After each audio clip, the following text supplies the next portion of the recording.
Hello students, I am Amrita Indoliya, your NEET chemistry mentor. और student, आज अपन स्टार्ट करने जा रहे हैं आपका next part from the chapter electrochemistry is all about the practice set number 2। हम लोगों ने प्रीवियस पार्ट में क्या किया था, सारे के सारे प्रीवियस ईयर्स के रिलेटेड क्वेश्चंस के बारे में चर्चा की थी। अब यहाँ पर मैं आपके सामने जो क्वेश्चंस लेके आई हूँ मोस्टली क्या है, लैंग्वेज बेस्ड क्वेश्चंस हैं। कि आप क्या करते हो, कन्फ्यूजन कहाँ होता है, लैंग्वेज में। और फिर से मैं वही कहूँगी, अपने हैंड नोट्स लेके बैठो, दिमाग तो ओपन करके बैठना ही है। और फॉर्मूले अब तुम्हें बढ़िया से याद हो गए हैं, तो मुझे नहीं लगता कि ज़्यादा दिक्कत तुम्हें होने वाली है। फिर भी अगर होती है तो चीटिंग करके सॉल्व करो, एक बार, दो बार, तीन बार, ठीक है। जब 2 से 3 बार अगर तुमने चीटिंग करके भी कोई चीज़ सॉल्व कर ली तो उसके बाद खुद ब खुद वो याद हो जाएगी। तो चलो स्टार्ट करते हैं क्वेश्चन नंबर 1 के साथ। क्या पूछा गया है क्वेश्चन नंबर 1 में? सबसे पहले, how many kJ of energy, now what is kJ? It is kilo joules, ठीक है। How many kJ of energy is spent when a current of 4 ampere, current कितना है 4 ampere, passes for 200 second under a potential of 115 volt. तो देखो language condition क्या पूछा गया है, यहाँ आपको बतानी है कि एनर्जी कितनी यहाँ पर यूज हुई है। तो यहाँ हम सबसे पहले तो बात किससे करेंगे, वही डेल्टा जी के रिस्पेक्ट में बात होगी। और आपको इक्वेशन अगर याद है तो delta G is equals to minus NFE के रिस्पेक्ट में हम बात करते थे। तो वहां बस अब इन वैल्यूज को प्लेस कर देना है। फिर से सुनो, क्वेश्चन में कहा है यहाँ आपको बताना है किलो जूल्स में एनर्जी कितनी स्पेंड हुई है। कब? कंडीशन क्या है, जब करंट आपने 4 एम्पियर पास करवाया है 200 सेकंड्स में, और पोटेंशियल कितना है 115 वोल्ट। तो आ जाओ सबसे पहले फॉर्मूले के अकॉर्डिंग बात करें। मैंने आपको कहा delta G is equals to minus NFE, और यहाँ आपको करंट के रिस्पेक्ट में बात हुई है तो हमने क्या कहा, माइनस QE। तो यहाँ वैल्यूज रख दो, -4, ठीक है, क्योंकि देखो यहाँ बात हुई है 4 एम्पियर की 200 सेकेंड के लिए, इंटू 200 कर देंगे। 115 आपका यहाँ पर क्या है, C पोटेंशियल। तो आपने यहाँ पर पोटेंशियल यूज किया, दैट इज 115 इंटू 10⁻³ बात खत्म। पूरे को अगर आप मल्टीप्लाई कर लो, सॉल्व करके चेक कर लो, तो आपके पास डेल्टा जी की वैल्यू आ गई बेटा -92 किलो जूल्स। अब जब कभी भी आप एनर्जी स्पेंड में बताते हैं तो वो कभी भी माइनस में रिप्रेजेंट नहीं की जाती। सो ओवरऑल आप कहेंगे the energy spend by the source is 92 kilo joule. हमने जब फॉर्मूले से निकाली तो it is in the terms of negative, but in the case of जब हम वहाँ पर शो करते हैं तो कैसे होती है, 92 किलो जूल्स ये कहा जाएगा। तो देखो आंसर हमारा ऑप्शन नंबर डी। क्या किया, सारी वैल्यूज दी हुई हैं, तुमने सिर्फ डेल्टा जी वाले फॉर्मूले से लिखा -NFE। अब यहाँ पर क्योंकि आपको पोटेंशियल दिया हुआ है, सेकंड्स दिए हुए हैं, करंट भी दिया हुआ है, तो आपने इसको लिख दिया QE के रिस्पेक्ट में। दैट्स इट, बस इतना सा काम आपने यहाँ कर दिया। चलो ठीक है, नेक्स्ट क्वेश्चन देखते हैं। The minimum equivalent conductance in fused state is shown by। क्या पूछा है, इक्विवेलेंट कंडक्टेंस। तो पहली चीज तो क्लिक हो जानी चाहिए, कैप इक्विवेलेंट के रिस्पेक्ट में बात की जाएगी। दूसरी चीज आपसे कहा गया है मिनिमम, और वो भी कब, फ्यूज्ड स्टेट में। तो आपको इन चारों में से पिक करना है। तो देखो सुनो, अब BeCl2 की अगर मैं बात करूं तो उसका कैरेक्टर कैसा है, हाई कोवेलेंट कैरेक्टर है, इसलिए आप कहोगे कि ये लीस्ट एक्सटेंट में बहुत ही कम मात्रा में आयोनाइज होगा फ्यूज्ड स्टेट के अंदर, इसलिए आप कह रहे हैं यहाँ पर BeCl2। जबकि अगर इन तीनों को मैं रिलेट करूँ, MgCl2, CrCl2 एंड SrCl2, तो ये क्या होंगे, इन तीनों के रिस्पेक्ट में आप बात करते हैं तो इनका कोवेलेंट कैरेक्टर जो है वो हाई नहीं होता और ये बहुत ज़्यादा आयोनाइज होते हैं। जबकि हमको मिनिमम के रिस्पेक्ट में इक्विवेलेंट पूछा है, तो हमें कौन सा पिक करना है, जो लीस्ट आयनाइजेबल है। और लीस्ट आयनाइजेबल कौन है, BeCl2, क्योंकि उसका कोवेलेंट कैरेक्टर कैसा है, हायर है। कर लेंगे बात, चलिए। तो ऑप्शन 2। चलो नेक्स्ट क्वेश्चन चेक करते हैं। Now third question is, what would be the product of electrolysis if molten ICl3 is electrolysed. आप देखो कंडीशन चेक करो, सबसे पहले तो आपको यहाँ प्रोडक्ट बताना है, किस प्रोसेस में, इलेक्ट्रोलिसिस के दौरान। दूसरी चीज़ कि यहाँ पर आपको मोल्टन ICl3 के रिस्पेक्ट में बात की गई है। तो अब आप यहाँ पर कैसे चेक करोगे, कैथोड और एनोड जो मैंने आपको सिखाया था जब हम हाफ सेल रिएक्शंस लिखते थे, तो कैथोड पर क्या हो रहा है, ऑक्सीडेशन रिडक्शन, या फिर एनोड पर क्या हो रहा है, इन दोनों में से वो आप चेक करेंगे, फिर आप इसको आइडेंटिफाई कर पाओगे। कंडीशन क्लियर है कि मोल्टन ICl3 की बात की गई है। तो पढ़ो first option, I2 is produced at cathode and Cl2 is produced at anode। Cl2 is produced at, just vice versa हमने कर दिया। Both I2 and Cl2 liberated at both electrodes, दोनों इलेक्ट्रोड्स पे, या फिर आप कहेंगे ICl2 is produced at cathode. तो इसके लिए आपको क्या करना है, सबसे पहले आप लिखोगे रिएक्शन। तो देखो यहाँ पर उन्होंने कहा है मॉल्टन स्टेट में, तो मैंने कहा ट्वाइस ऑफ ICl3 गिव्स, किस किस में आयोनाइज होगा, ICl2 प्लस Cl माइनस में। सबसे पहले ये रिएक्शन लिखी। जब कभी भी आप मॉल्टन स्टेट में बात कर रहे हैं तो ICl3 आयोनाइज कैसे होगा, ICl2 प्लस में और Cl माइनस में। अब यहां पर आप देखो दोनों ही केस में I2 और Cl2, क्या कहा है मैंने, I2 और Cl2 दोनों इलेक्ट्रोड्स पे जनरेट हो रहे हैं। जैसे ही आप सेल रिएक्शन लिखेंगे आपको क्लियर हो जाएगा। तो यहां से देखो ऑप्शन में चेक करते हैं, हमारा option produced at both, cathode पे भी है और एनोड वाले पार्ट पे भी रिएक्शन प्रोसीड हो रही है। चलो next question, Faraday's law of electrolysis are related to. अब फेराडेज लॉ को आप बता पाओगे, अगर याद है कि फेराडेज लॉ ऑफ इलेक्ट्रोलिसिस क्या कहता था, अपन ने फेराडेज के लॉ पढ़े थे first second, atomic number of an ion और cation, equivalent mass of electrolyte और स्पीड ऑफ केटायन। तो याद होगा कि जो फेराडेज लॉ ऑफ इलेक्ट्रोलिसिस है वो इक्विवेलेंट मास से रिलेटेड है। क्या कहते हैं हम यहाँ पर, क्या एटॉमिक नंबर फाइंड आउट किए तुमने इससे, नहीं, स्पीड देखी नहीं, हमेशा हमने बात की है फेराडेज लॉ के रिस्पेक्ट में कि ये इक्विवेलेंट मासेस को बताता है। तो ये एक बेसिक डेफिनेशन पार्ट से था, जो अगर डेफिनेशन याद थी, प्रोसेस था दिमाग में, तो बता पाओगे। चलो आओ नेक्स्ट क्वेश्चन क्या है, क्वेश्चन नंबर 5। अब देखते हैं, it is impossible to measure the actual voltage of any half cell by itself because, reason क्या है, क्या कहा गया है कि किसी का भी एक्चुअल वोल्टेज उसकी हाफ सेल में खुद से नहीं पता कर सकते। तो आपसे पूछा है रीज़न क्या होगा। पहला कंडीशन है कि दोनों हाफ सेल रिएक्शंस एक साथ हो। अब जब अगर हाफ सेल रिएक्शंस एक साथ हो रही हैं तो हम उसको रेडॉक्स में पढ़ते थे, तो रेडॉक्स प्रोसेस तो यहाँ नहीं पूछा गया है आपसे, तो भाई वोल्टेज के रिस्पेक्ट में बात की गई है। दूसरी चीज़ आप कहेंगे of resistance of the wire, तो वायर का रेजिस्टेंस आपको वोल्टेज बताता है, लेकिन एक्चुअल वोल्टेज इन टर्म्स हम जाते हैं जब हम मैग्नीफाई कर रहे हैं। तो इस चीज़ को आप सोच सकते हैं लेकिन एग्जैक्टली नहीं कह सकते। थर्ड है, a reaction does not take place on its own. क्यों नहीं हो सकता, एक्चुअल वोल्टेज का प्रोसेस कब नहीं हो सकता यहाँ पर एनी हाफ सेल, जब आप कहेंगे क्योंकि कोई भी रिएक्शन खुद से तो does not takes place on its own. आप कहें कि रिएक्शन को यूं ही छोड़ दिया जाए, मैंने लिख के छोड़ दी, वो खुद से हो जाएगी, तो ये तो पॉसिबिलिटी है नहीं। कहीं ना कहीं आपको एफर्ट लगाने पड़ेंगे, इलेक्ट्रोड का कनेक्टिविटी करना पड़ेगा, कॉम्बिनेशन चेक करना पड़ेगा, जब जाके ही आप ब्रिज के थ्रू पता कर पाएंगे कि is this any current flowing और नॉट। तो आप कहेंगे कि भाई रिएक्शन खुद से तो नहीं हो सकती। सो मेजर कॉज आप यहाँ पर देखें तो ये वाला दिख रहा है, नन ऑफ द अबव नहीं होगा, क्योंकि यहाँ पर आपको पता होना चाहिए कि जब कभी भी हम कनेक्टिविटी की बात करेंगे in the terms of actual voltage, तो हमें वहाँ पर कहीं ना कहीं सोर्स और सिंक की रिक्वायरमेंट होगी। तो आप कह सकते हैं it is impossible to measure the actual voltage of any half cell by itself because a reaction does not take place on its own. Secondly, thus there must be a source and sink somewhere for the electrons to go off electrons. क्या क्या requirement है, मैंने अभी बोला source और sink की ज़रूरत होती है। तो बात समझ में आ गई। चलो next question, the reaction occurring at anode when the electrolysis of an aqueous solution containing Na2SO4 and CuSO4 is done using platinum electrode is। क्या पूछा गया है कि कोई रिएक्शन हो रही है एनोड के ऊपर और वहाँ पर इलेक्ट्रोलिसिस का प्रोसेस हो रहा है एक्वस सोल्यूशन में, जिसके अंदर सोल्यूशन में क्या क्या है, Na2SO4 और CuSO4, इन दोनों के रिस्पेक्ट में, और आप प्लेटिनम इलेक्ट्रोड वहाँ यूज़ कर रहे हैं। तो अब आपको यहाँ से क्या पहचाननी है, सेल रिएक्शन।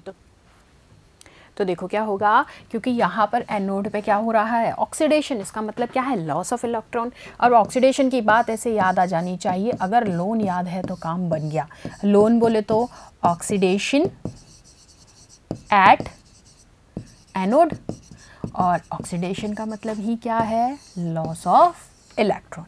तो चलो रिएक्शन को देख लेते हैं। रिएक्शन लिखोगे तो twice of H2O gives O2 plus 4H plus 4 electron. तो यहाँ से क्या समझ में आया कि जो SO4 2 माइनस है इसकी क्या होगी, मोबैलिटी कम होगी, और OH माइनस जो है इसकी मोबैलिटी क्या होगी, ज़्यादा।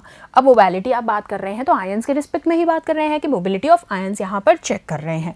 तो आप देखोगे कि जो SO4 2 माइनस है, जस्ट बिकॉज ऑफ दिस, क्योंकि OH माइनस आयन की मोबैलिटी यहाँ पर ज़्यादा है in comparison to SO4 2 minus, तो आप कहेंगे SO4 2 माइनस का ऑक्सीडेशन नहीं होगा। तो अब सेल रिएक्शन से बता पाओगे रिएक्शन कौन सी है, ये रही, यही देखिए, twice of H2O gives O2 plus 4H plus 4 electron. आओ next question, question number 7। Beryllium is placed above magnesium in the second group. Beryllium is placed above magnesium in the second group. Beryllium dust therefore when added to MgCl2 solution will, क्या होगा। इन्होंने कहा कि अगर beryllium, ठीक है, magnesium से ऊपर आता है सेकंड ग्रुप में, दैट इज ओके, लेकिन बेरिलियम डस्ट की अगर बात की जाए, अगर MgCl2 के साथ एडिशन करते हैं उसका सोल्यूशन में, तो इनमें से कौन सी कंडीशन होगी। कोई इफेक्ट नहीं होगा, प्रेसिपिटेट बनेगा Mg मेटल का, या फिर MgO प्रेसिपिटेट बनेगा, या फिर आप कहते हैं कि डिसोल्यूशन हो जाएगा Be मेटल का। तो सुनो, यहाँ पर आप कहोगे इसमें कोई भी डाउट नहीं है कि बेरिलियम Mg से ऊपर आता है, यहाँ तो कोई दिक्कत है ही नहीं पीरियोडिक टेबल के अंदर, लेकिन इलेक्ट्रोकेमिकल सीरीज में ये Mg से बिलो होता है। ये बात याद रखनी है, जस्ट वाइस वर्सा है कि पीरियोडिक टेबल में no doubt it is above Mg, but in the electrochemical series it is below than Mg। तो आप कहेंगे कि Be जो है वो लेस रिएक्शन देगा Mg से और कोई इफेक्ट नहीं दिखाएगा सोल्यूशन पे, क्योंकि आप यहाँ पर इसकी बात करेंगे इलेक्ट्रोकेमिकल के एस्पेक्ट से। तो आप क्या कहेंगे कि Be की रिएक्शन प्रोसेस लेस होगा Mg से और कोई इफेक्ट नहीं होगा सोल्यूशन के अंदर। तो ये लीजिए, कैसे याद रखोगे, पीरियोडिक टेबल के कॉन्सेप्ट को लेके चल रहे हो, यहाँ सेकंड ग्रुप बोला है, लेकिन आपको यहाँ रिलेट करना है इलेक्ट्रोकेमिकल सीरीज के अकॉर्डिंग, ठीक है। आओ next question, which statement is not correct. Not बोल दिया, ढंग से देख लेना, नॉट करेक्ट फॉर कोलराश लॉ। अब कोलराश लॉ कल भी समझाया था, पहले भी पढ़ा है, इनफाइनाइट डाइल्यूशन वाली बात है, this law is valid eight infinite dilution, बिल्कुल बढ़िया कंडीशन है, लेकिन भाई साहब ने पूछा है नॉट करेक्ट, तो इन्होंने तो कंडीशन ही गलत कराने वाली दी है, तो फिर हम तो सही नहीं कर सकते। This law is valid for weak and strong electrolytes both, the basis of law is independent, ये बात भी सही है, लेकिन यहाँ पूछा है incorrect, none of the above. तो ये बात आपकी करेक्ट होगी from the incorrect point of view that it is valid for both weak and strong electrolytes from the incorrect point of view, क्योंकि जनाब ने पूछा है not correct as per the Kohlrausch law. तो ये लीजिए, चलो नेक्स्ट क्वेश्चन देखें, question number 9। In the equation cap m is equals to cap not m minus AC half, the constant A depends on. अब यहाँ पर आपको क्या बताना है इस इक्वेशन के अकॉर्डिंग कि ये कॉन्स्टेंट A किस पे डिपेंड कर रहा है। अगर याद हो कि डिबाय हकल-ऑन्सा अगर इक्वेशन के रिस्पेक्ट में हमने जब इसको रिलेट किया था तो मैंने आपको बताया था कि ये कॉन्स्टेंट A आपको क्या बताता है, as per the charge of cation anion को भी रिलेट किया जाएगा, टेम्परेचर भी किया जाएगा, नेचर भी देखा जाएगा, और साथ साथ टाइप ऑफ इलेक्ट्रोलाइट क्या है वहीं से आप एक्सप्लेन कर पाते हैं कैटायन और एनायन के रिस्पेक्ट में। तो अगर देखा जाए इन चारों ऑप्शंस में से तो ये इन तीनों पॉइंट्स को कवर करता है। So the answer is what, all of these. और अगर आप एक्सप्लेनेशन देखते हैं तो सुनिए, कॉन्स्टेंट डिपेंड किस पे करता है, charge on cation and anion, और वो चार्ज जो है कब प्रोड्यूस हो रहा है, जब आप डिसोसिएशन की बात करेंगे इलेक्ट्रोलाइट की सोल्यूशन के अंदर। ये मैंने बार बार बताया कि सोल्यूशन का क्या होता है, डिसोसिएशन होता है, सोल्यूशन का नहीं, सोल्यूशन के अंदर जो इलेक्ट्रोलाइट है उसका। तो सोल्यूशन के अंदर डिसोसिएशन हो रहा है इलेक्ट्रोलाइट का, और उस डिसोसिएशन के बाद आपके पास आयंस जनरेट होते हैं, और उन्हीं आयंस के चार्जेस पे डिपेंड करता है दिस कांस्टेंट A, जो आपको इस इक्वेशन से मिला, that is cap m is equals to cap not m minus AC 1/2। चलिए next question, the standard reduction potential at 298 kelvin. Standard reduction potential की बात हुई है 298 kelvin for the following half reactions are given against each. अब आपको इनमें से standard reduction potential check करना है। चारों हाफ रिएक्शन दी है, Zn2 प्लस 2 इलेक्ट्रॉन, Zn बन रहा है, यहाँ इलेक्ट्रोड पोटेंशियल क्या है, ये सब आपकी ई नॉट रिडक्शन की वैल्यूज हैं, ठीक है, -0.762। सेकेंड है क्रोमियम 3+ प्लस 3 इलेक्ट्रॉन, तो क्रोमियम में कन्वर्ट हो गया, -740, 0.740। 2H plus 2 electrons, H2 that is 0, and Fe3+ plus electron, तो Fe2+ एंड 0.770। अब आपको इन चारों में से पिक करना है कि आपका standard electrode potential half reaction के अकॉर्ड एक दूसरे के अगेंस्ट में कौन सा है। तो देखो Zn+2 की अगर मैं बात करूं तो आपने कहा कि Zn+2 जो है मिनिमम रिडक्शन पोटेंशियल वाला है अमंग दीज। यहाँ आप देखो इस रिस्पेक्ट में भी बात करोगे तो ये S2 में जनरेट हो रहा है, यहाँ क्रोमियम में, और ये इसका रिडक्शन मिनिमम है पहली चीज़ तो, और वो आप उसके रिडक्शन पोटेंशियल से चेक कर लो, 0.762 है, फिर 0.740 है, और लास्ट में सारे रेशियोज में देखें तो मिनिमम Zn+2 का है पहली चीज़ तो इसका मतलब क्या होगा कि ऑक्सीडेशन पोटेंशियल जो है Zn का वो मैक्सिमम होगा और स्ट्रॉन्गेस्ट रिड्यूसिंग एजेंट होगा। तो बस रिडक्शन पोटेंशियल्स आपको इसीलिए गिवन थे कि आप उनकी वैल्यूज से ये पहचान पाएँ कि क्या वो स्ट्रॉन्ग रिड्यूसिंग एजेंट की तरह एक्ट कर रहा है या फिर स्ट्रॉन्ग ऑक्सीडाइजिंग एजेंट की तरह। तो बात समझ में आई, क्योंकि Zn+2 का क्या है यहाँ पर मिनिमम रिडक्शन पोटेंशियल है, so because of this oxidation potential जो होगा Zn का वो मैक्सिमम हो जाएगा, और आप कहेंगे कि ये एक्ट करेगा स्ट्रॉन्गेस्ट रिड्यूसिंग एजेंट की तरह। याद आई होंगी टर्म्स जो SR के तुम कहते थे, SRK नहीं, हमने केमिस्ट्री में लिया था SRA। SRA क्या है, स्ट्रॉन्ग रिड्यूसिंग एजेंट। चलो, so the option is zinc. आपको पहचानना कहाँ से था, इन वैल्यूज से। अब छोटी और बड़ी पहचानना तो जानते हो बस। चलो next question, electrolysis of dilute H2SO4 liberates gases at anode and cathode. अब इन्होंने पूछा है जब H2SO4 का इलेक्ट्रोलाइसिस कराओगे तो कैथोड पे कौन सी गैस लिबरेट होगी और एनोड पे कौन सी होगी। तो बस बता दो, सबसे पहले रिएक्शन चेक कर लो। अगर मैं बात करूँ 2H प्लस 2 इलेक्ट्रॉन के केस में तो क्या बन गया H2, और अगर H2 के लिए पूछा जाए तो अभी हमने देखी थी 4H प्लस O2 और 4 इलेक्ट्रॉन बाहर। तो आपने कहा कि जो वॉल्यूम है H2 का लिबरेट होगा ट्वाइस दैट ऑफ O2। आ जाओ अब यही चेक कर लो कि वॉल्यूम ऑफ कहाँ गया, volume of H2 liberated will be twice that of O2। अब आपको तो इनमें ये पहचानना था कि एनोड और कैथोड पे कौन सा है, तो एनोड पे होगा आपका O2 और कैथोड पे कौन होगा H2। और साथ साथ एक और चीज़ मैंने आपको बताई है, वो क्या है कि H2 लिबरेट होगा O2 से दुगना। बस चलो next, the specific conductance has the unit. Specific conductance की बात हुई है तो स्पेसिफिक कंडक्टेंस की यूनिट याद होनी चाहिए। अपन क्या कहते थे, observed conductance multiply by L by A, इससे निकालते थे। अगर इसके लिए बात करो तो हम लेते थे ohm inverse multiply by centimetre square, और इसको चेक कर लो, काट पीट दो, ओम इनवर्स सेंटीमीटर इनवर्स, इससे ये कट गया। तो इसके लिए आपका answer ohm inverse centimetre inverse, formula याद रहेगा तो काम बन गया। चलो next, during discharge of a lead storage cell the density of a sulphuric acid. क्या पूछा है, जब लेड स्टोरेज सेल का डिस्चार्ज हो रहा है तो डेंसिटी क्या होगी सल्फ्यूरिक एसिड की, बढ़ेगी घटेगी, चेंज नहीं होगी, या फिर इंक्रीज भी होगी फिर डिक्रीज होगी। तो सुनो मेरी बात, सबसे पहले डिस्चार्ज की रिएक्शन लिखो, किसकी, लेड स्टोरेज सेल के दौरान। तो ये देखो रिएक्शन, मैं लेड की Pb प्लस SO4 माइनस, तो आपने कहा BbSO4 बन गया और 2 इलेक्ट्रॉन जी बाहर।